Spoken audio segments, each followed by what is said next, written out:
Ma'am ఎంతో ప్రాచీన విశిష్టతమైన తిరుపతి దేవస్థానంకి వెళ్ళేటప్పుడు ఫస్ట్ వరాహదేవుడిని దర్శించి తర్వాత వెంకటేశ్వర స్వామిని దర్శిస్తారు. కరెక్ట్. ఎందుకు అలా? అయితే ఈ క్వశ్చన్లో ఫస్ట్ ఏంటంటే చాలా మంది ఇప్పుడు ఆ ప్రొసీజరే ఫాలో అవ్వట్లేదు మనం కదా. డైరెక్ట్ వెళ్ళిపోతాం, తిరుపతి వెళ్ళిపోతాం, తిరుమల వెళ్ళి ఏదో కాటేజ్లో ఉంటాం, గబగబా దర్శనం చేసుకుంటాం, వచ్చేస్తూ ఉంటాం అన్నమాట. అయితే ఇక్కడ ఈసారి ప్రత్యేకంగా ఈ క్వశ్చన్ వచ్చింది కాబట్టి వరాహస్వామి ఆ తిరుమల కొండని వరాహ క్షేత్రం అని కూడా అంటారు అనమాట.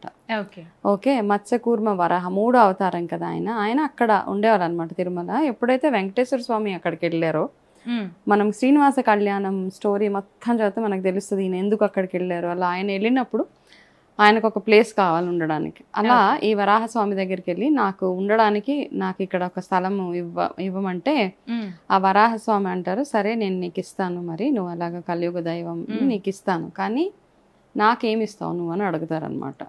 సో వెంకటేశ్వర స్వామి ఏంటంటే ప్రతి ఒక్క దగ్గర గివ్ అండ్ టేక్ అనమాట కదా. ఆయన పెళ్లి కోసం అప్పు చేశారు, అక్కడ నుంచి మొదలు పెడితే ఇక్కడికి వచ్చినప్పుడు అలా అడిగితే ఆ వెంకటేశ్వర స్వామి ఏమన్నారంటే, సరే ఇక్కడ నా ఏదైతే క్షేత్రం ఉంటుందో నన్ను దర్శనం చేసుకోవడానికంటే ముందు భక్తులందరూ నిన్ను దర్శనం చేసుకోవాలి.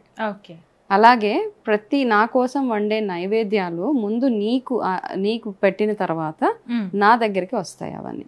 అంటే మొదటి నైవేద్యము, మొదటి దర్శనము ఆయనకి మనము చేసుకోవాలి. అప్పుడే ఫుల్ మన తిరుపతి వెళ్ళి ఓన్లీ తిరుమల వెంకటేశ్వర స్వామి చూసి వచ్చేస్తూ ఉంటారు. అయితే ప్లాన్ సరిగ్గా చేసుకొని, అంటే ఇప్పుడున్న ఇబ్బందులు కారణాలు రకరకాల అన్నీ ఉన్నాయి. సో అవన్నిటి మూలంగా చాలా మంది వెళ్ళలేకపోతున్నారు, అలా చేసుకోలేకపోతున్నారు. కాకపోతే ఏంటంటే టైం ఉన్న వాళ్ళు, ఎందుకంటే చాలా మంది ఇప్పుడు బ్రేక్ దర్శనాలు అనేవన్నీ బయట ఎక్కడో వెయిట్ చేసే బదులు ఇక్కడ వెళ్ళి ఈ దర్శనం చేసేసుకున్న తర్వాత మనం అక్కడ చేసుకుంటే చాలా, ఇప్పుడు వెంకటేశ్వర అని చెప్పిన ప్రొసీజర్ మన భగవంతుడే చెప్పాడు కదా, ఆయన రూల్ బుక్, మనకి అన్నిటికీ రూల్ బుక్స్ ఉంటాయి మనకి పురాణాల్లో. ఈ రూల్ ఇలాగే ఫాలో అవ్వాలంటే అవ్వాలి. అది అవ్వకుండా చేస్తే ఫలితం లేదు. అంటే మనం ఆ దర్శనం చేసుకున్న ఫలితం మనకి లేదన్నమాట. కాబట్టి ఫస్ట్ మనం ఆ దర్శనం చేసుకొని తర్వాత వెంకటేశ్వర స్వామి దర్శనం చేసుకోవాలి. ఓకే మ్యామ్, చాలా మంది కాలినడకతో వస్తామని మొక్కుకుంటారు. అవును, కానీ కొన్ని పరిస్థితుల వల్ల అలా వెళ్ళకుండా డైరెక్ట్ వెళ్ళిపోతారు. అలా మొక్కు తీర్చుకొని వాళ్ళకి ఏమన్నా అవుతుంది? అయితే చాలా మంది వెంకటేశ్వర స్వామి మొక్కుల విషయాల్లో చాలా కేర్ఫుల్ గా ఉంటాం అందరం కదా. ఆయనకు మొక్కు తీరకపోతే నాకు ఏదో అయిపోయింది, మొక్కు తీర్చలేదు. అయితే మొక్కులు డెఫినెట్గా, మొక్కు అంటే కమిట్మెంట్ అనమాట.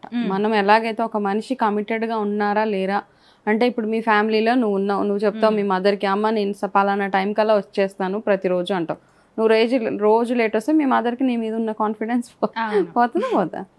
సేమ్ థింగ్ ఏంటంటే మనం భగవంతుడి విషయంలో కూడా ఇట్స్ ఆర్ కమిట్మెంట్. మన వాల్యూ సిస్టమ్ అంటాం కదా, మనకి ఎటువంటి వాల్యూస్ ఉన్నాయి అని చెప్పుకోవడానికి.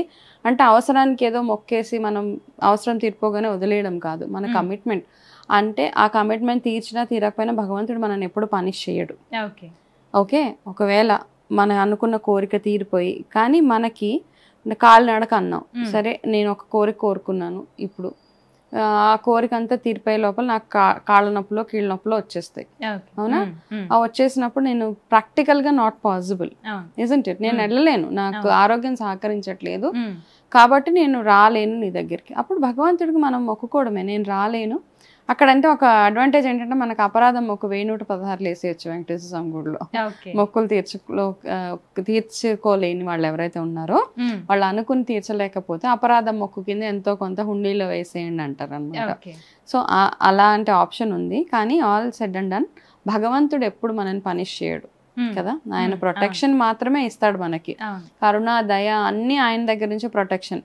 ఆయన ఎప్పుడు పనిష్ చేయడు. కాబట్టి కానీ మొక్కుకునేటప్పుడు కాస్త ఆలోచించి, మీకు నిజంగా ఆ మొక్కు తీర్చడం మీ వల్ల అవుతుందా అని ఆలోచించి మాత్రమే పొర్లు దండాలు పెట్టేస్తాము, నడిచెక్కేస్తాము, ఇట్లాంటివన్నీ కాదు. మీకు ఆరోగ్యం సహకరిస్తుందా, మీకు వీలు అవుతుందా, లేకపోతే లక్షలు హుండీలో వేస్తామని మొక్కుకుంటారు. నిజంగా పాసిబిలిటీ ఉందా మీకు?